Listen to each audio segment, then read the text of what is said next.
Welcome, welcome, welcome to the program. And here we have Dax coming in to join us. Hi there. Hey, Dax. He's here bright and early. After last night, I keep thinking about the show last night. But anyway, let's cue you in and say good morning to you. And how are you this morning? I guess you survived the night, didn't you? I had a wonderful night. Okay, did you let out any secrets and you got winked upside your head for it? No. Everything was good. Okay. Everything was good. All right. Okay. Welcome to the show. We thank you so much for joining us, and we welcome all our viewers from around the world and in the United States. This is the Diana Wright Show. It's Friday, and it is time to kind of whip the news through. And okay, Dax, something is whizzing on your side there that you need to turn down. So I'll let that happen. And just reminding folks that it's simple. See, I'm wearing my shirt today. I love me. I always do. Because as TD Jakes say, I couldn't believe when I heard him saying it this morning. He says, if you don't love you, how are you trying to get somebody else to love you? So I'm not the only person talking about it, but I know I have the copyright on it. So welcome to all of you, and thank you so much for joining us. And of course, Dax is here with me. And last night, Vanya said something that just got me last night, and I got up thinking about it this morning. She simply said, look in the mirror. If you love what you see, the world is at your feet. And if you don't like what you see, go fix it. So I just thought that was so profound, and I've been thinking about it and thought about it just as I was putting on my makeup. I thought, yes, those are the words that people need to hear truly every single day as they go about their journey and think life is so bad. Well, I'm here to say this. Did you know, Dax, that... Okay, I'm going to give you a chance to say hello first before I hit you with the news, because this to me is just so disturbing. So, go. Oh, good morning. It's a pleasure to be here. I too, after last night, Okay, who is calling Dax at this time? I'm here. Yes. So I'm constantly thinking about my purpose, and it more and more it is a consistent message that's coming to me. What's your purpose? And fortunately, I have defined that purpose, and it's only being reinforced. And while my personal purpose is to love myself. Okay. We hope that everyone has that purpose. Truly. Go ahead. Exactly. But that process leads you to another step as far as how do you express it? How is that relationship manifested on a daily basis? And for me, that is in the communication with the people around me, with the opportunities to share, to help people to develop themselves and to be well, live well, and stay well. All right. Those are his 3 favorite words, and I love them. Okay, Dax. Did you know that in Tokyo, lots of young men have a condition called hikikomori? And this is something where they withdraw from life, sometimes staying in their rooms for years at a time. And there might be as many as 1 million men living this way in Japan. And this is being called some form of psychosis. In India, mental illness is handled in a different way. When families can't deal with their mentally ill, this is one guy who was mentally ill, and he was locked up for more than a decade in a windowless room with just an opening for ventilation, no doors, and that ventilation opening was also used to serve him food. His name is Kishava.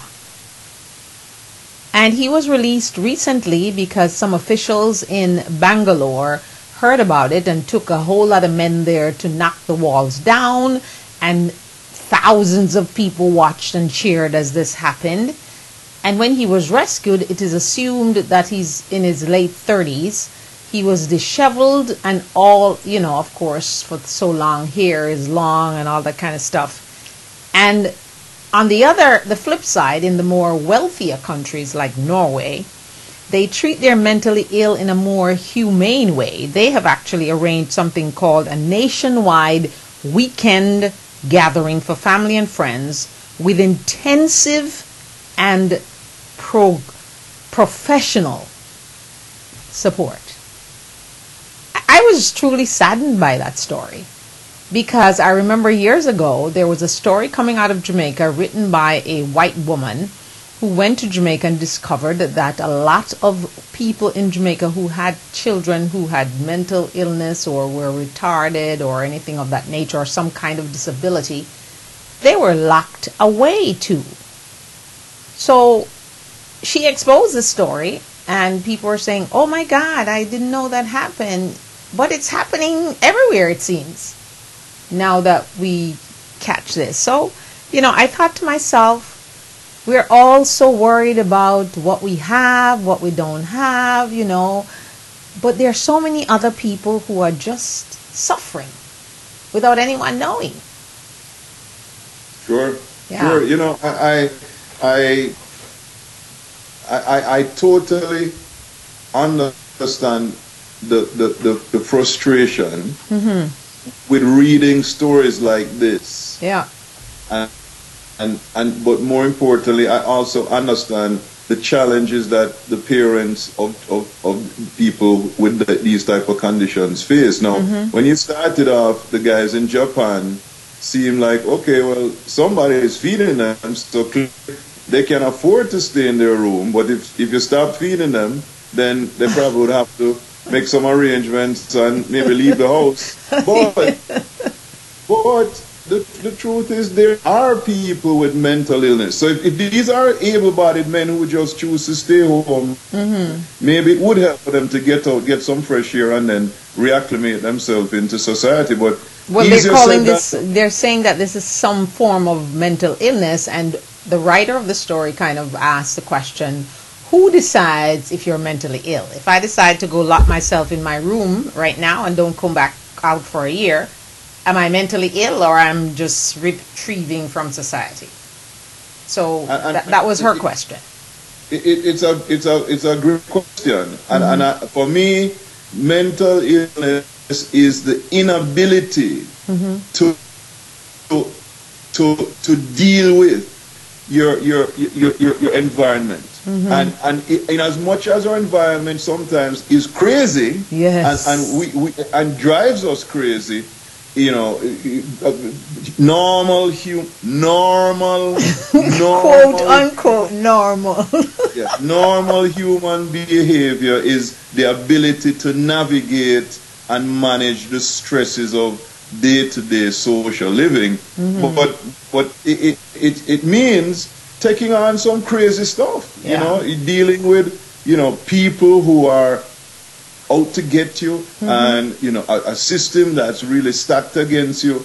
But being able to, despite all of those odds, pay attention. Pay attention to, I lost that sound. Okay. You're frozen, Dax. Why are you frozen? You're frozen in time. See, you're taking a break. You were frozen in time just now. Okay. Yeah. So, you got frozen speaking about this whole situation. Trust me, I lose my mind on a regular basis. And that don't mean I go crazy. It means I just stop engaging in trying to make sense out of the nonsense that's out there. And I invite more and more people to do it. Whether you do it through meditation, through prayer, through having a hobby, just taking a break, reading a book, taking a walk. Get away from the constant mind numbing thought processes of trying to figure out everything around you, it is not always something you can solve. Sometimes you just have to let go and let God. God, yes. And for those parents who are struggling with children who have whatever abnormalities we call them, disabilities, just, just embrace it, deal with it, and move on, because you can't just lock these kids away and expect that, you're being blessed and you can go ahead and live your life and act as if nothing is going on. And I'm going, no, you can't do that. You have to incorporate them. And sometimes the greatest therapy for kids who we think are lost somewhere in their mental state, just inclusiveness helps them. It truly does. Inclusive. Just being inclusive with your kids who might have some kind of disability. All right? And you never know. Someday, tragedy hits you and you have a normal kid that becomes disabled. We can just go down the line of people who have encountered that. Just think of some of the people in the Boston bombing recently who went with able bodies and left from a hospital bed with no feet and no hands, some of them. So, we just got to be mindful of that and not be in our little zone where we're just thinking about ourselves. Truly. And I guess because of what I've been through myself, I'm extremely sensitive to people who have any kind of disability, whether they were born with it or got it because of some crazy people. We just got to be mindful of those among us who are struggling with things of that nature. And as Dax reads the book, he'll truly understand. Anyway, let's get to something else that I know. I was like, okay, does a company go up 174%, one booth, as Tesla did? In America? Yes, Tesla America? Just did. Which company? Tesla. The company that I think you like them because you think their cars are pretty good. And they're, of course, electric cars, so they're saving the environment. But 174%? Well, what it is that he took the risk and went ahead of everybody to really invest thoroughly in a complete electric vehicle. And the question was always, will the infrastructure follow in order to support this? So we see 174% overnight, but the fact is, this is probably 10 years of him laying the foundation. The Wall Street constantly questioning when Obama had that other solar company go down, and Solyndra. Solyndra. And he got money too, this guy, Tesla. And remember in the campaign that Romney said, why Obama gave this guy all this money to come up with this electric car? It's going nowhere. Remember that? Yeah, and that's the point, that there was so much doubt that the stock price was suppressed, and now it is being reevaluated based on, the fact that A, they're actually delivering the cars, B, the cars and the infrastructure as far as the charging stations, the charging process, all of those things are being properly put into place. As a matter of fact, yesterday I was at Whole Foods. Yes. And I was at Tesla, the sedan. No, they started off with a sports car, a Roadster, and that was a really sexy car, but it just wasn't practical. And it's expensive. Well, really expensive too. Yeah, 90,000. But then because there was no, you had they were at a premium. You'd pay about 150,000 to get one of those cars today. But again, he took the risk, and therefore he is getting the rewards, and that is the difference in when I talk to people about business. So many people want the assurances, the guarantees, the absolutes, and there's none. There's none in business, there's none in life, there's none in relationships, there's none in your day-to-day planning. You have no guarantees. All you have is today and making the best of what you have right now. That's correct. Amen. Of course, he's being compared now to to GM when they started. They had the same downturn, then upturn, then boom. I don't like the way he treated his wife when they got their divorce, but anyway, let's not get into that. No. Hold on a second. Yes. Hold on a second. No, I was very unhappy about because I watched the story of his wife and the whole explosion of the divorce settlement and how he tried to hide his wealth because he didn't want her to get, and they started off as college sweethearts and got married and, built a family, and she believed and know that she was part of his growth with all the companies that he had. I just felt that how should I put it? I felt that he was being unfair. Before you put it, let me tell you what my perspective is. Okay. This is not a guy who is motivated by money and wealth. Yeah. This is a guy who is willing to invest in new ideas. Right. He has put 100% of what he earned back in and put the entire thing at risk to go forward. So to settle with his wife and give her half of what he had would significantly compromise his ability to continue investing and achieving his goal. I don't know him personally, but to give her $10 million and say, okay, she's fine as far as her day-to-day living and day-to-day expenses. But more importantly, I can't imagine any man in a position like that, seeing his kids and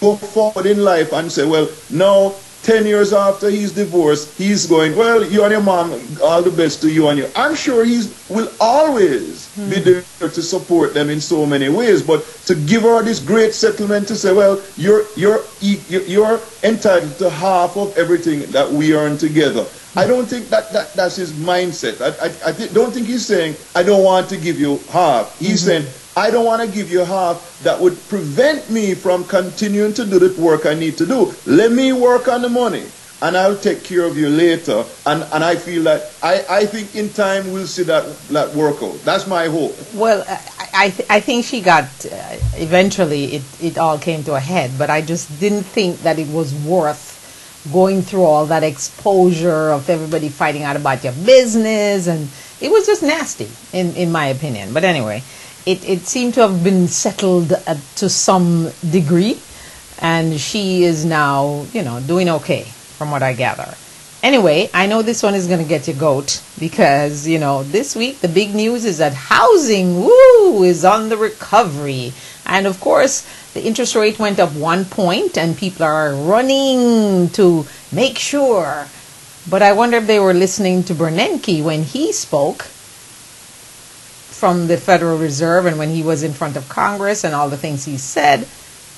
And I'm going, okay, we're going back to exactly what happened to us a few years ago? Do we not learn from our mistakes, or do we just continue to do the same stupid thing and expect a different result? Because I'm hearing that people in California and Arizona and Florida, no doubt, that still has a whole lot of houses that are underwater. People are outbidding this person and people are waiting, and the builders are increasing their prices, and they're soon to be having lottery again. Is that crazy, or is that not crazy? When you say we, who is we? Well, when I say we, I don't mean you and I. well, I mean we have a system. I love the idea when we talk about America as a salad bowl, and that there's different people, different organizations, different groups that are coexisting in this thing. So we, as in the real estate agents, the real estate community, the people who profit from the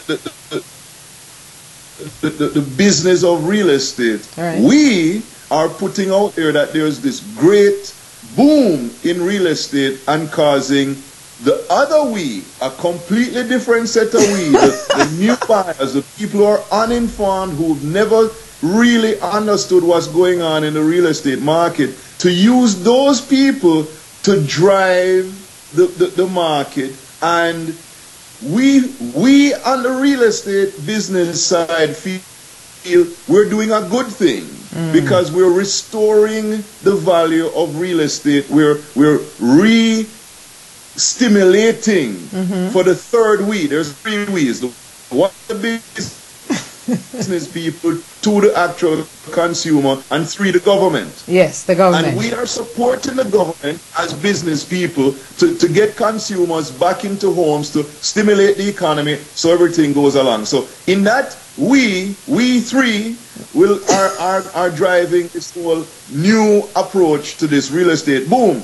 But for the people who listen to you and I want to give them a warning. As a consumer, do not rush into anything. Real estate has a long way to go before you see the solid, stable foundation that it should have.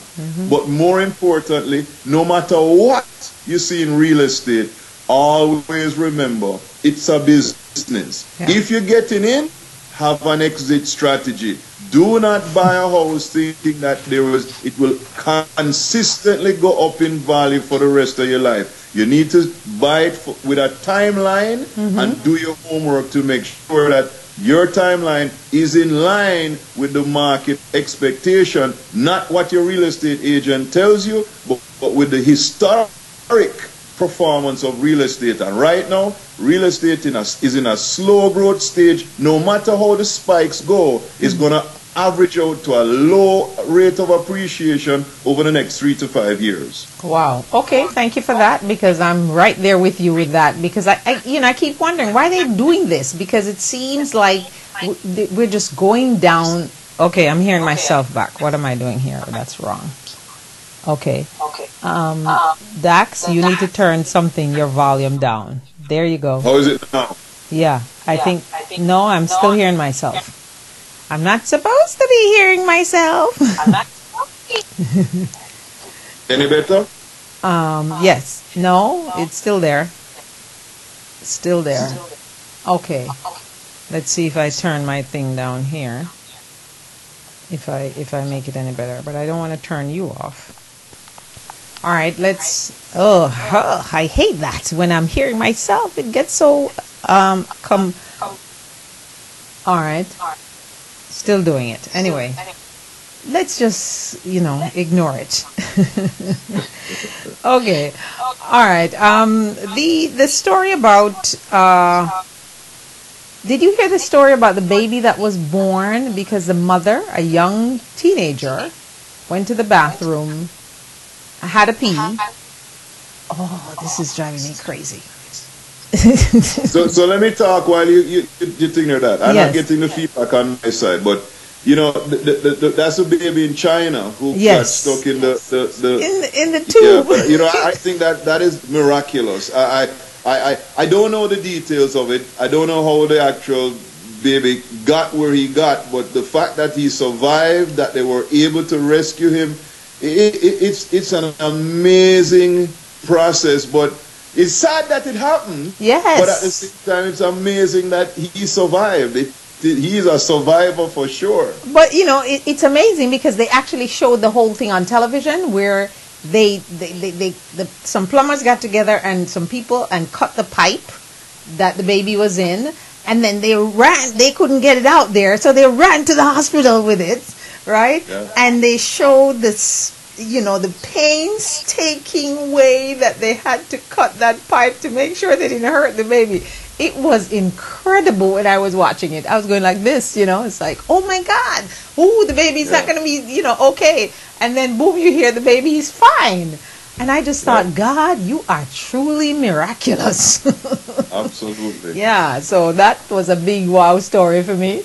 And just want to welcome you again to the Lion Alright Show Live. We are here with Dax Donna. It is, Big Friday. And the next big one is that there was a woman this week that was actually arrested in Mexico for having marijuana under her seat in the bus on the journey back. But when we checked it out. That woman just happens to be a Mormon, and she has, was it 7 children or something like that? She's middle class. I don't know because she's Mormon why the story got blew up so much or not. Or was she a mule? They were wondering if she was a mule because it is said that women are more easily recruited to be mules. A mule is basically a woman who transports drugs for a drug dealer across the border and wherever else. That's a mule. And now she's free. She was free this morning. And I'm going, okay, she was in jail and all her family were coming out and whatever. And I'm going, but if she was that stupid to come back and put the marijuana under her seat in the bus, that to me just says it can't be her. Because who could be that dumb? You're carrying something illegal and then you're going to put it under your seat where you're sitting, or are you just crazy? Well, you know, to me, if I happen to ever be transporting something I shouldn't transport, not that I would intentionally try to get somebody else arrested, but it certainly wouldn't be under my seat. Exactly. I thought to myself, I'm quick to believe that it wasn't hers, that in fact it was somebody else's. Exactly. And she just happened to be sitting in the wrong seat at the wrong time. Yeah, so I'm happy that she's free this morning, but also just wanted to let you kind of feast on this, that they're saying that when they go to recruit these women, a reporter went and spoke to some of these women who are mules, and one of them said, look, and this is a quote, look, I felt like I had 2 choices, prostitution and getting involved in the drug business. And this, in her mind, being a mule was a better one to choose. So, you know, I really did not, because I haven't heard much about this whole mule thing for a while. You know, there was a time when there were grandmothers who they caught as being mules. And, you know, the drug dealers were using a lot of older people to do this. And then it kind of quieted down. But secretly, it's going on like nobody's business.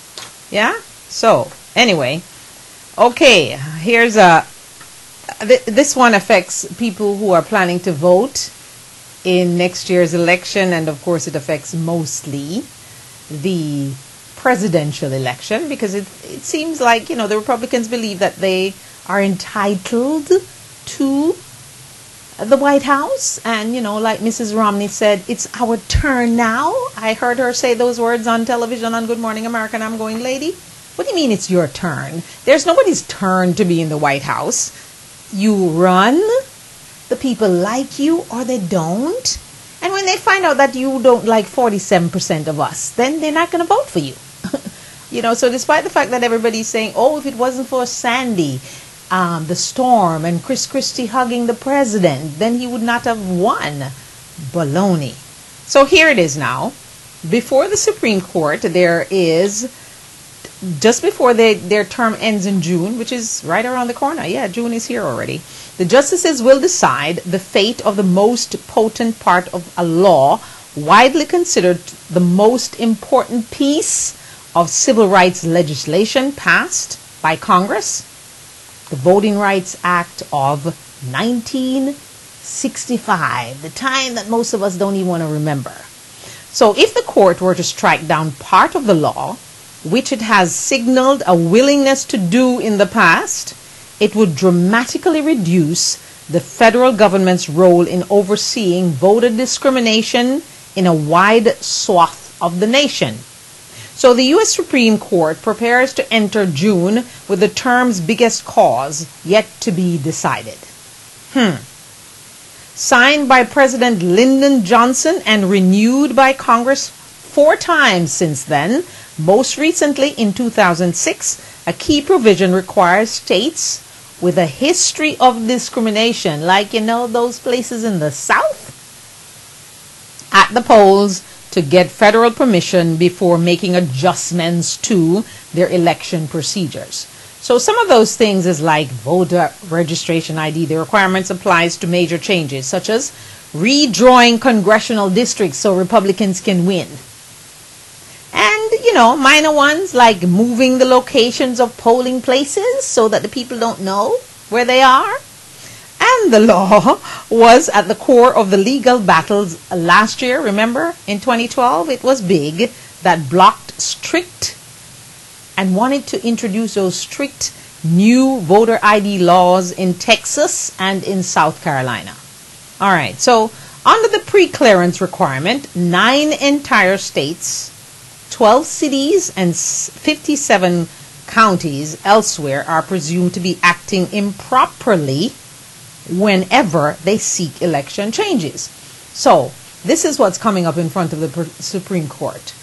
People, remember now, they're saying that Eric Holder, because he's black, he went out and made sure that all these laws were not put in place so that Obama could win.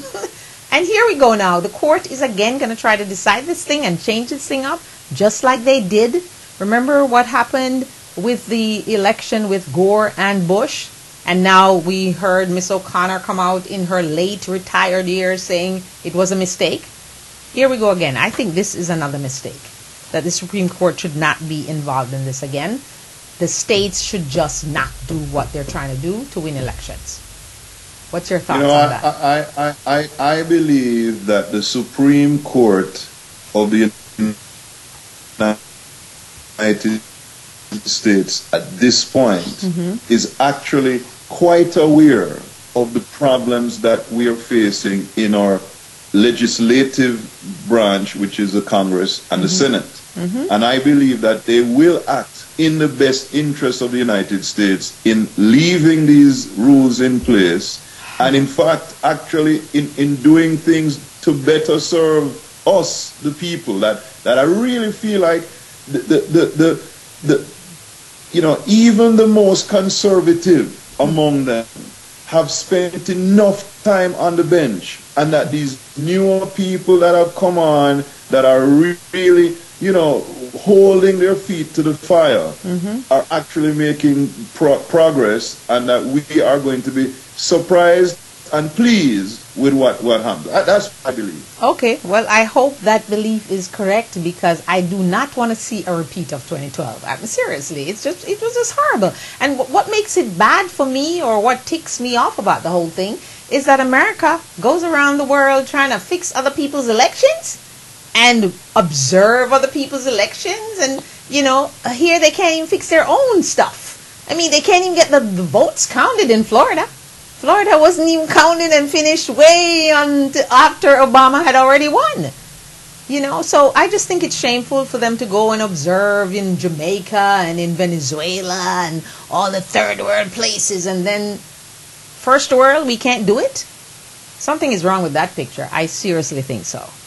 Anyway, I don't think any Republican or Democrat is going to miss this one. Michelle Bachmann, who decided to say this week, praise the Lord, that she's no longer going to be running for Congress in 2014. She almost lost her seat when she ran the other day. And, of course, you know, the presidential bid that she did, that she said some crazy things. And at one point, I kept saying, okay, I think she loves Barack Obama secretly. And that's the reason she's always talking about him. And blaming him for something, and she blames him for everything. And then, you know, the other day she couldn't find anything else, so she goes, oh, he's using our money to pay somebody to walk his dog. You know, I'm like, and he's buying all these, having all these chefs on Air Force One. Oh my goodness, you know, I am so happy to get rid of her. Yeah, don't. She's not going anywhere. So be careful, because I think that no, Sarah in Congress, bye. In Congress, yeah, in Congress. But I think that Sarah Palin has given her a playbook to go by, as far as being able to be significant and have some importance. And you know, I see her going right into TV and having her own talk show, and really having a much more vocal platform to criticize. However, I think that in a lot of ways it will be profitable for her, but it will get rid of her platform that is more national. I think it will give her a more specific platform, but at the same time get rid of her from the national platform. Okay, well, I'm hoping that she reapply for the citizenship that she gave back because her husband is from Scandinavia. So she had dual citizenship and she had to give it up when the secret popped out, or when she was running for president. She had to give that up. So I'm hoping she kind of goes back to that and just live there for 6 months and, we don't have to hear. Because she just says the craziest things for someone who's supposed to be a law student and supposed to be smart. And she was a what? A tax lawyer. And she just says, whether it's about Muslims or President Obama or, the pill that the young girls were taking and it was making them retarded. Oh, my God. It was just too much. Too much. Anyway, Sarah Palin is kind of quiet now. Don't you notice? She only gets to talk when the NRA, the crazies, are speaking, or when the Tea Partiers are speaking. You notice? She has just been quelched. And praise God for that, too. Because, God never let some evil turns continue. So anyway, here is Mom. Go ahead. You wanted to say something? No, because be careful, because sometimes talk is better than action, and a lot of the times you like to hear what they're saying, and because they're telling you what they're doing, but when you don't hear from them, you wonder. Don't think they may be working on some serious business. And I'm telling you, the whole idea of the Tea Party movement, and especially now they've been emboldened by this incident with the IRS, I think that there's a lot that, we should be aware of in terms of how that will actually be played out, because it's one thing to be in politics, but when you can now get into business and the money business of moving money around and be influence peddling, then it's a whole different game you're playing now. Okay, all right. Well, we'll certainly be watching and seeing what they're doing. But anyway, moms, there's a thing that came out this week, and a lot of people got upset about it. Women, especially. Moms are now earning more than dads. But then a lot of people got upset because they're saying, why are we making this such a big deal when women are still making less for the same job that they're doing with a guy? And I would say, I think it's important for us to establish a role. And the idea that says how much you earn makes a difference to how valuable you are is a big mistake. Okay. That we need to reassess how we determine value of the human being, of the daily activities that we do. We still are not paying teachers enough for the work that they do. But at the same time, we still are not paying attention to the fact that schools are not as efficient as they could be. I just can't understand how you can have technology and still be telling kids don't use the technology in school. There must be a way for kids to integrate their cell phone, to get their homework, to communicate with their classmates, to really use it as a productive tool, as opposed to it being treated as this, this cheating or socializing or distracting device when they spend so much time on it. Can you imagine if we figured out how to really let them use it to learn rather than, use it to play games and watch movies? Right. Well, at my daughter's school, they kind of incorporate because everybody really had to have a laptop. So they actually use it in all their classes, which was a good thing. So whether we wanted to buy a laptop or not, we were forced to buy one. So, and your daughter doesn't go to public school? No, she doesn't. Okay. She goes to private school. But the thing is that they truly allow them the freedom of using that computer in class if they want to. If you don't have one, then, the school, I think, loan you one or something like that. But it is truly a thing that I have seen. My daughter, she just whips just about everything on the computer. Anything, there are very few things that she can't even figure out, and I'm going, how did you learn that? And she goes, from school. And I'm telling you, I believe that the next class, the next social divide is going to be between the people who are are computer literate and the people who are not. Earning a degree in 5 to 10 years from now is going to be secondary, significantly secondary, way far behind to the people who can actually use technology to get the information that they need. I mean, it's not important to study and have tons of information in mind. It's important to understand how to access information, how to find answers, how to have critical thinking and be able to apply knowledge as opposed to having knowledge which has been the goal in the past. Yes, and I shared with my viewers, I think, earlier on this year when the show started, that if you want to get a free education from all the Ivy Leagues, I think Harvard is part of it, Princeton, Yale, they're all part of it. It's free online. You're being taught by all the top professors. It's free. You won't get a degree, but it's free knowledge and free information that you can just access at your fingertips. And I thought, wow. And they're hoping that all the Ivy League schools will get on the journey to do that. So can you imagine? Yeah, you're not going to get a piece of paper that says you have the knowledge, but at least you will have the knowledge without paying for it. You know, and those universities are so expensive anyway, so why not make use of it? So, you know, check it out. It's really good. It's very interactive. I checked it out myself. And, it's a lot of courses, especially like chemistry and those things that they're giving away for free online. Who knew that would ever happen? So that's a good thing for people to look into. Anyway, you're inside of Wow Friday, and my name is Diana Wright. My special guest is Dax Dunn, and this is a Diana Wright Show Live. Welcome from around the world and in the United States as we journey through the news. Some of them you might not have heard of. Some of them you might be just as, annoyed with them, or you might just agree with some of them. It's okay. We must agree to disagree, so it's okay. All right, let's go over to India now. I just think this is just a weird story that if you don't have a toilet in India, then you don't have a wedding.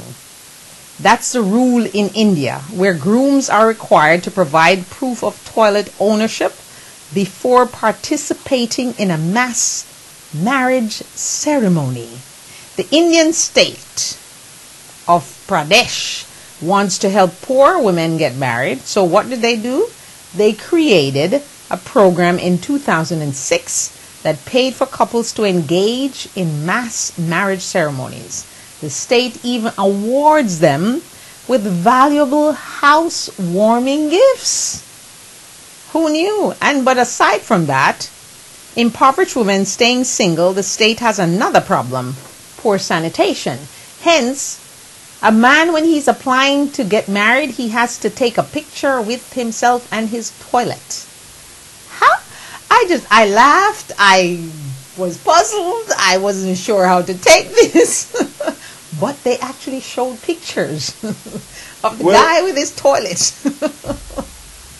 So I can tell you that, number one, yes. the idea of using, so there's 3 levels of toilet sanitation in India. Right. There is going in the bush.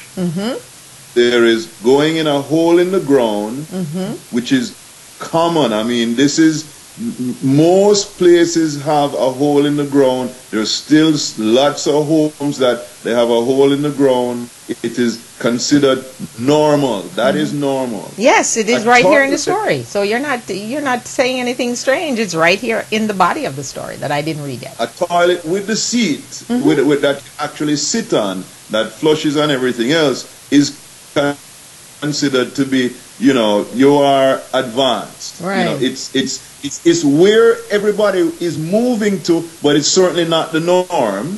It's not that it's unavailable, but customary. It's okay that there are lots of these women. I'm familiar with a similar story. There are lots of these women who have a toilet in their house, get married, and they move into the son's home and his family, because it's more like the arranged marriage. Right. And 3-4 generations living together. So she moves in, and the mother-in-law says, "Yeah, go outside," and she goes outside into the yard and just finds a spot and uses the toilet. And I mean, even something as simple as toilet paper is actually they wash with water and they use a tube, a little bottle to rinse the body after using the toilet. They actually don't use toilet paper. Toilet paper is, again, not normal. Wow. I just found that so incredible that we complain about things. And here's a writer saying, as silly as the situation sounds, there's a deeper issue. Women and girls are getting raped when they leave their toiletless houses to relieve themselves in the open. And this, of course, is according to the BBC, that says 400 Indian women could have been spared last year if they had toilets in their homes. Wow. So I wonder why is it that there is no wealthy person taking on a charity like this? Because there's so many entrepreneurs. Remember last week you and I spoke about India being so entrepreneurial now that you have a guy cleaning your airs. No, I don't think it's a money issue at all. Really? It's yeah, but it's cultural. But isn't yeah, but isn't this just not healthy though?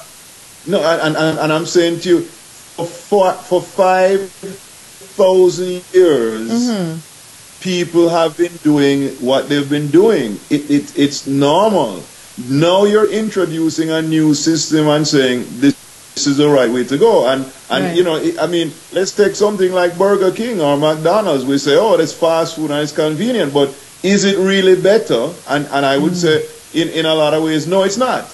There is a question for them. I totally agree that a toilet it makes perfect sense. But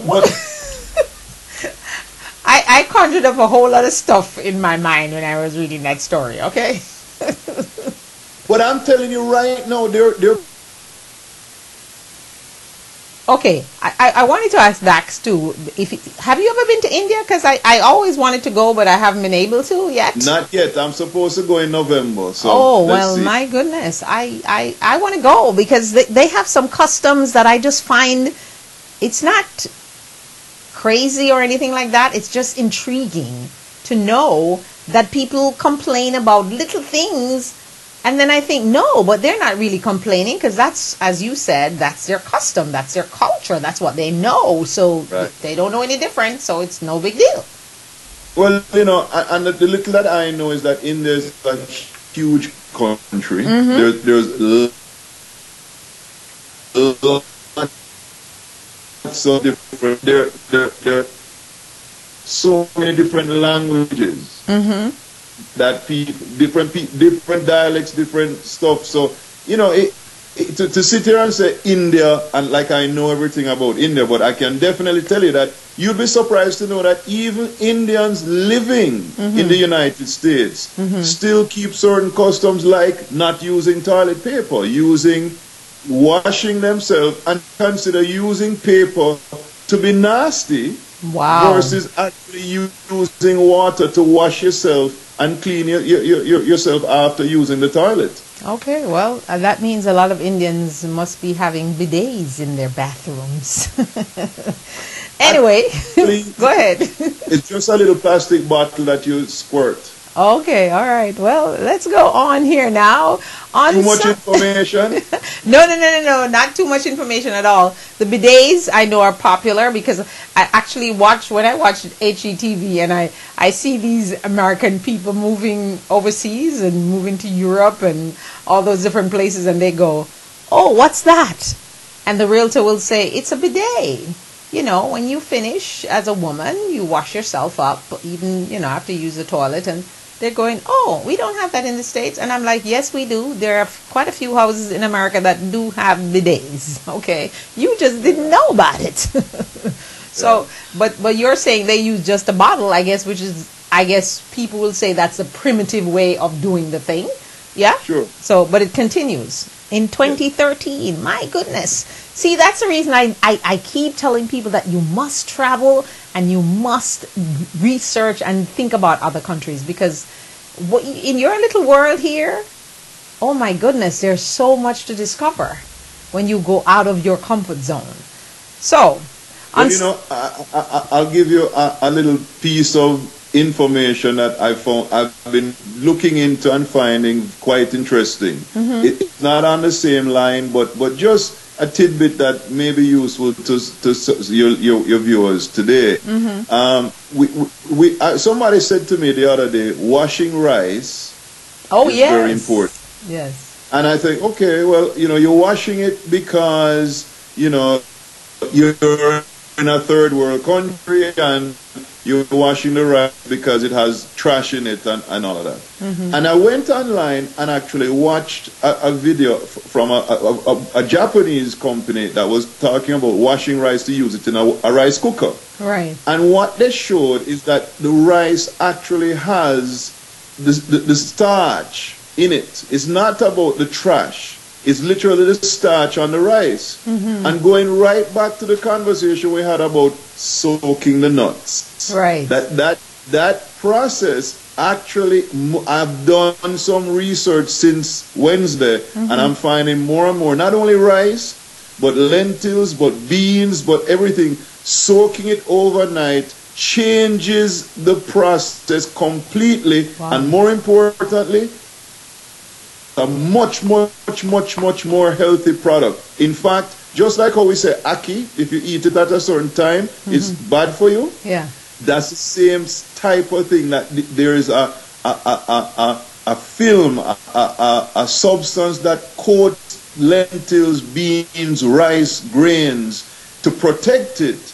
That is not good for you at all to be ingested, and simply soaking it overnight removes this and makes it a much more healthy meal, cause you to lose weight, cause you to have better digestion. So I just had to pass that on as good news. Yeah, thank you very much. I was planning to I normally just soak the peas for a short time. I really never did it overnight, but now I will definitely start doing that because I like to have some red peas soup sometimes.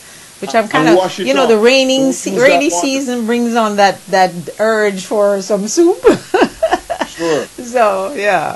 Don't use the water. After you wash it off, you throw that away. Fresh water. Okay, so you throw that water away because a lot of people go, no, but you're losing the color of the peas. I've actually heard people say that. So Dax is telling you we need to throw that water away and start from scratch. Okay. Absolutely. All right. Well, here's another food story. It's not really a food story. It's kind of a racist food story.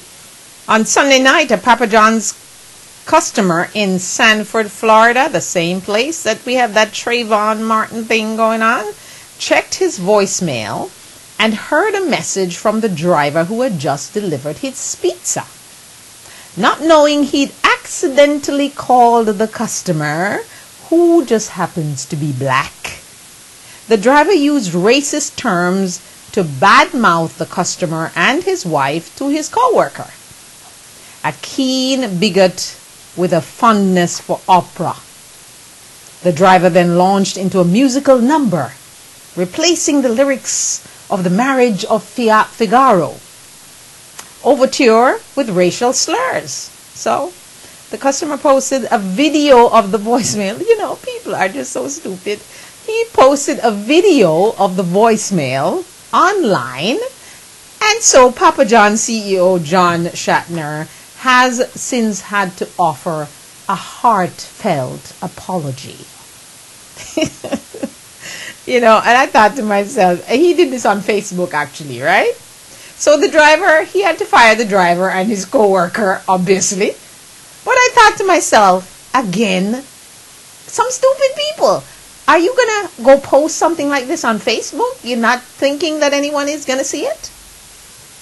No, I thought, who posted? I thought the person who he left the message on posted it. Yes, the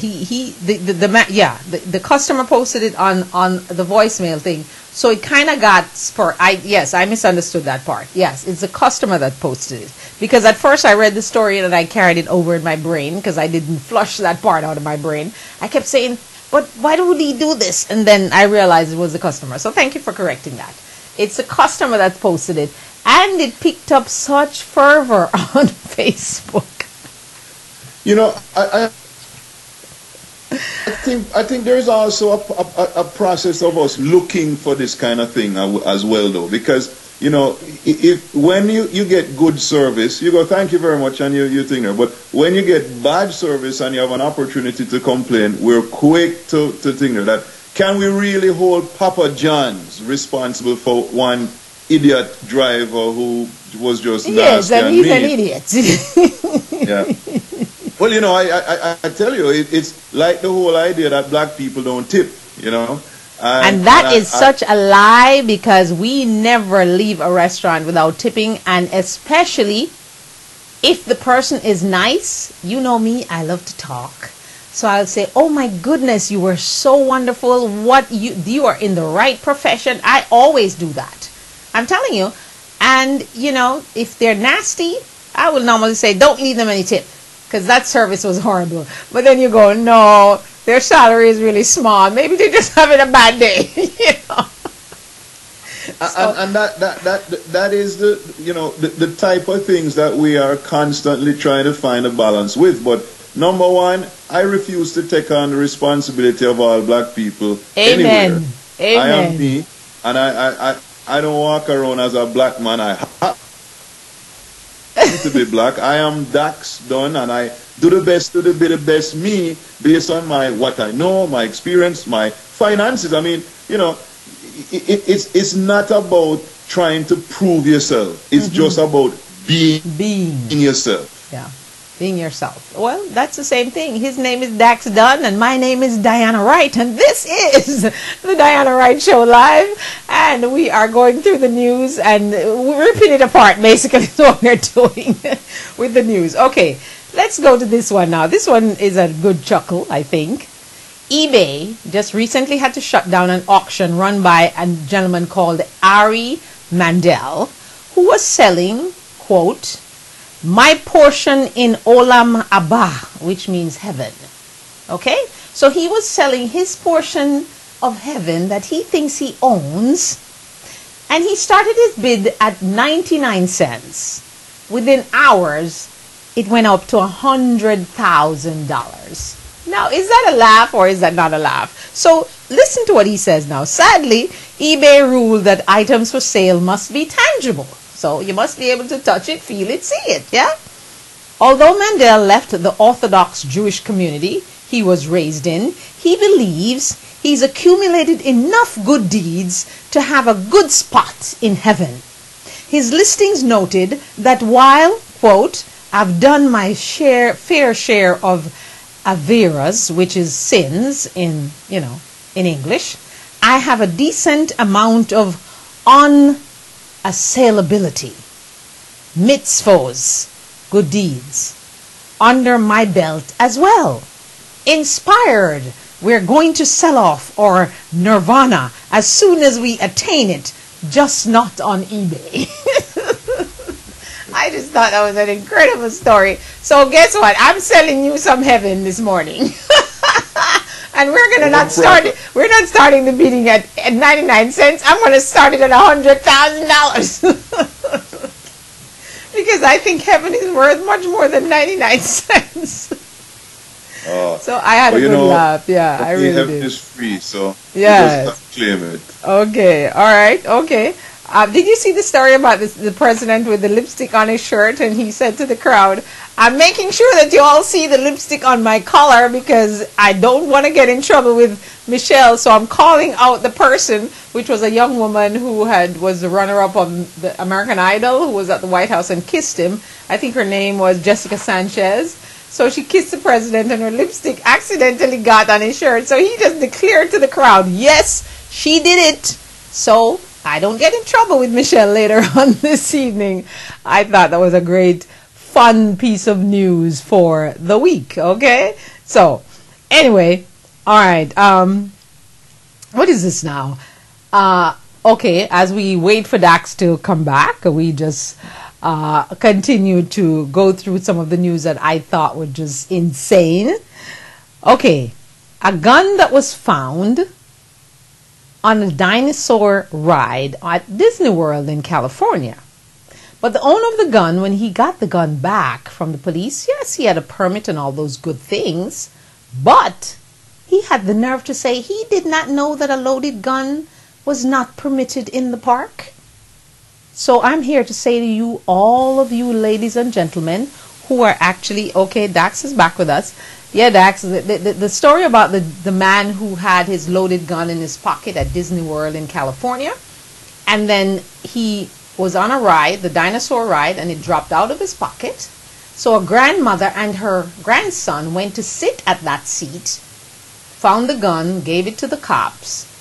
So when they found him, he goes, well, they checked my bags when I came in. They didn't check my pockets, and I just assumed that it was okay to have a loaded gun at Disney World. I didn't know you couldn't bring one in. And first and most of all, I just brought it just in case someone decided to be crazy. I could defend myself. Now, is that crazy or what? Where does he live? Just crazy. That you said it. You can't make sense. You can't make sense out of nonsense. So, yeah, right. But I just wondered though, Dax, how many people are believing that because you're not put through a metal detector at Disney World here in California or here in Florida, it's okay to put the gun in your pocket and get away with it? Because, you know, they search your bag. They search your bag when you go to those places, but they don't search your person. Well, and I think they're going to start doing that immediately. Amen. That's exactly what I said. But more importantly, for me, the idea of a gun, I know that there are a lot of people who feel much more comfortable having a gun. I am not one of those people. Me neither. I have no interest in having a gun. But I'll actually say, I am glad that there are some people who feel they should have a gun and protect themselves, because they can protect me from somebody. But I don't believe in guns as protection. I believe that, you know, I can't explain it. I don't even want to discuss it. It's not my thing at all. Okay, great. All right, a wonderful story on Memorial Day. Can you believe in 7 months that the Jersey Shore was restored after Sandy? I just thought that was an incredible piece of news, and the fact that the president went. And, you know, kudos to Governor Christie. He received the president again with warm welcome and adulation. I just think that was a great story. Absolutely. Yeah. Absolutely. And this is some of what he said. He said, quote, for probably 80% of the Jersey Shore, you won't notice the difference at all from last summer. Wow. While New Jersey has squabbled with Congress since the hurricane about disaster relief funding, the fiscally conservative Christie told reporters on Wednesday that the victims of the devastating Monroe, Oklahoma tornado on Monday deserve swift and immediate help from the federal government. He said, I think emergencies are totally different things, because, you know, there are lots of Republicans saying, including the senator from Oklahoma, he's saying that if we're going to give them the money, we need to take it from someplace else. And Christie is here to say, because he's very conservative, a lot of people don't think he is because he's so outspoken, he's saying, no, everything that's necessary to help them, absolutely, and we should be doing it quickly. Yeah? He also mentioned the fact that on Thursday, the National Hurricane Center, you know, this is what I don't like about Florida. The National Hurricane Center released its outlook for this hurricane season, forecasting an extremely active season with 3 to 6 major storms of at least Category 3 and could reach the Northeast. So, of course, you know, Christie is saying, no, thank you. No more storms in Jersey. I can't handle it. Right. But, and then he goes, but if it comes, we're ready. You know, and I when I read that, I wondered about Florida. You know, from like 3 days ago, they kept saying, oh, June 1st, and it's the beginning of hurricane season. And I just wonder, is that, we grew up in the Caribbean. They are all hurricane places. I just can't remember. Maybe I was just checked out. I just don't remember hurricane season coming and every day it is hammered into your cranium that you must remember this. I seriously didn't. I just know if it was something happening or coming, then yes, you know. Well, it's different attitudes. That there is an attitude as a first world country that if we're prepared, then we can prepare for everything. Whereas in a third world country, we deal with it as it happens, and we move forward. That you cannot prepare for everything, and it's the simple thing with life. I mean, do you go into a relationship wanting everything to be perfect, or some of us do.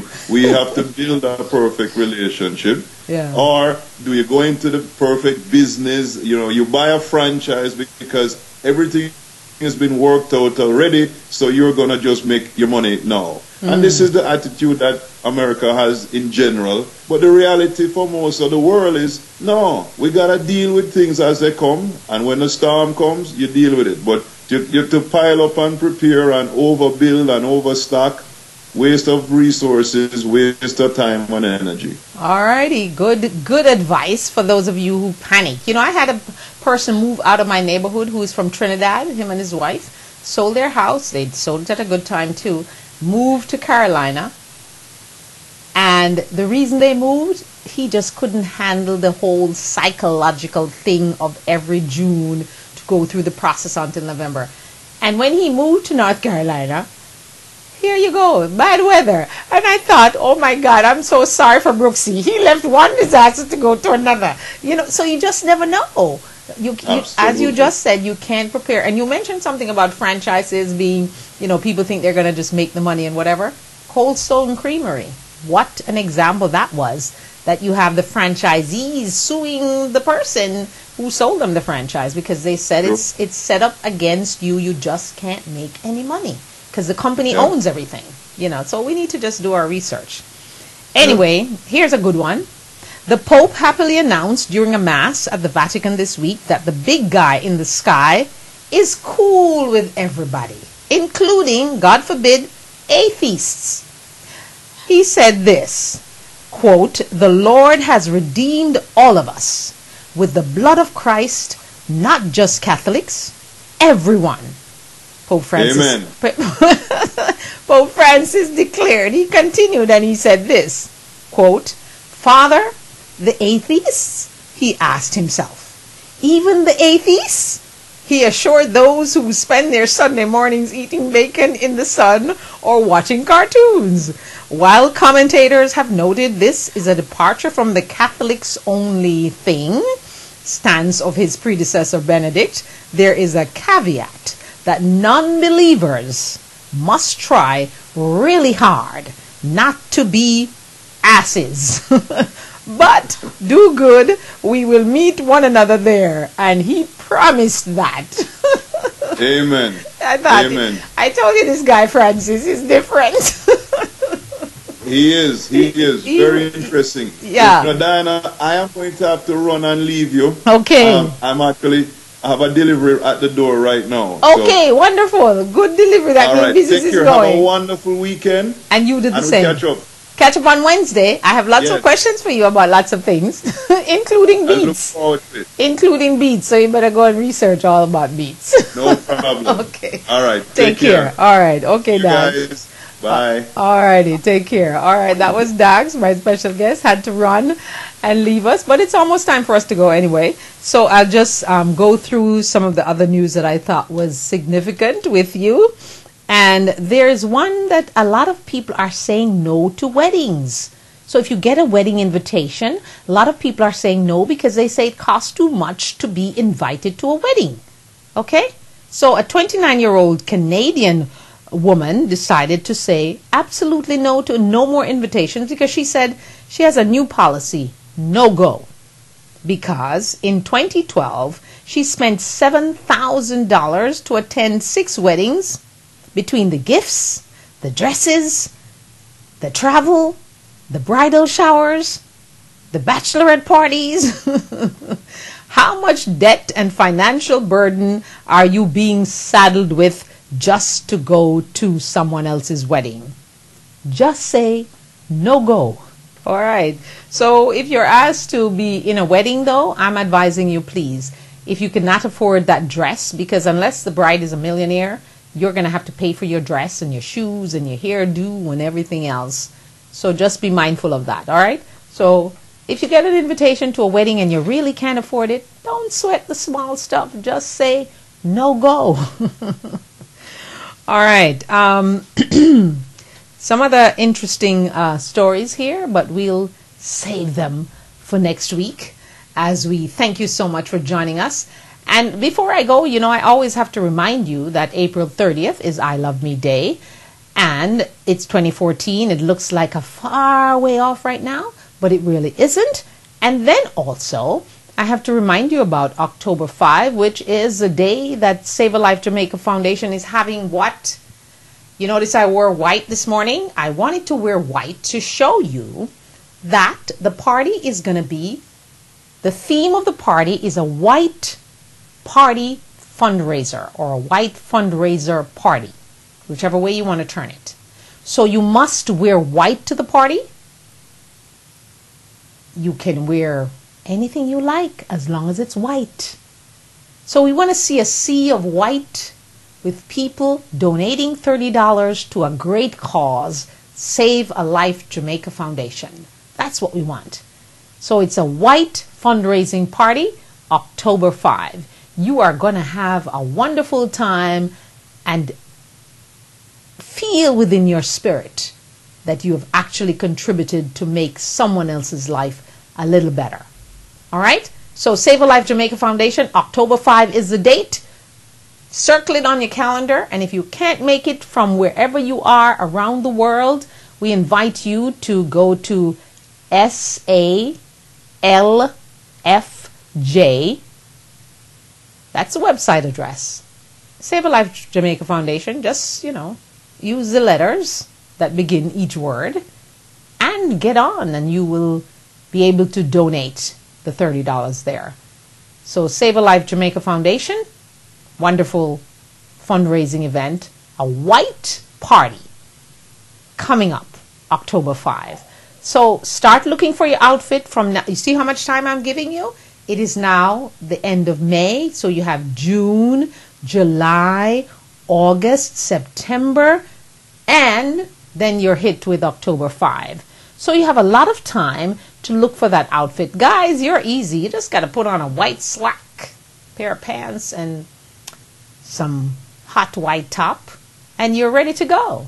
And if you'd like to purchase a beater that's white from me and the Diana Wright Show, yeah, you can do that too. So we are inviting you to do that. All right. So October 5 is going to be an exciting fundraising white party. So get your white ready. I know lots of you have white things in your closet, so you don't have to necessarily go out and buy something. But if you want to be, have something new and fresh and get some retail therapy in your blood, then you can go ahead and do that. So thank you so much for joining me. And please like us on Facebook. And if you'd like to be a sponsor of the show, or be on the show, or be a partner of the show, or just simply place an ad on the show, you can give us a call at 561-228-1921. That's 561-228-1921. And please invite your friends, tell them about us, and please just inspire someone to love themselves today. Your children, not necessarily your children or your husband or your significant other that's close to you, reach out to someone else and give them a word that is simple, LOVE. And just ask them, put an I in front of that love and a me at the end of that love, and see what you get. I love me.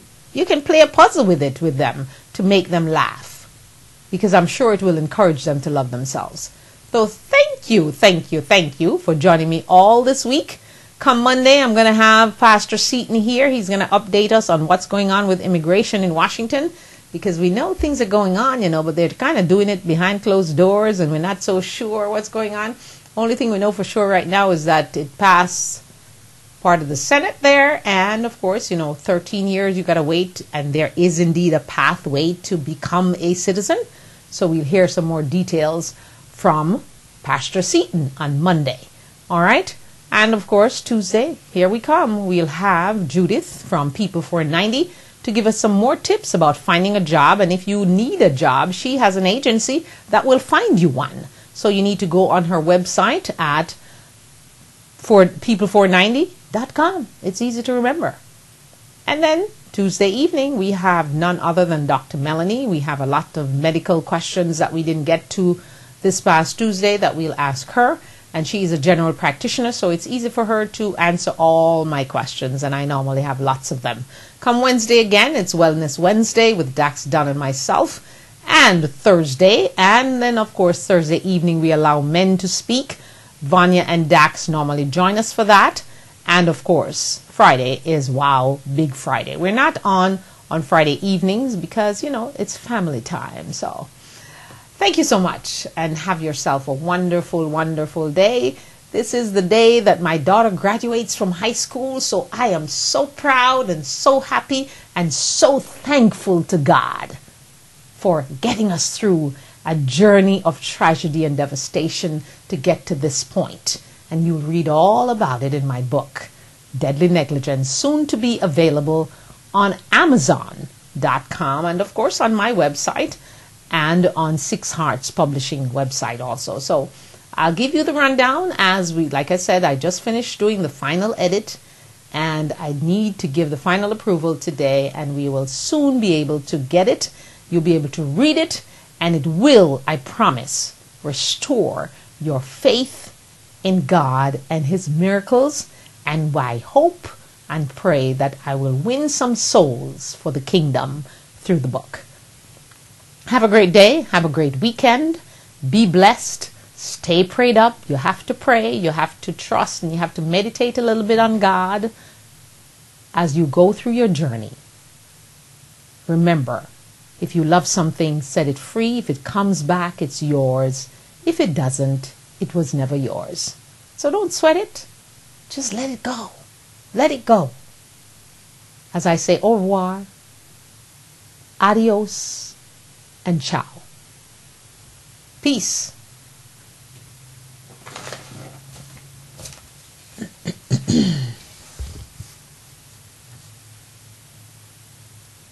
Doobie doobie doo.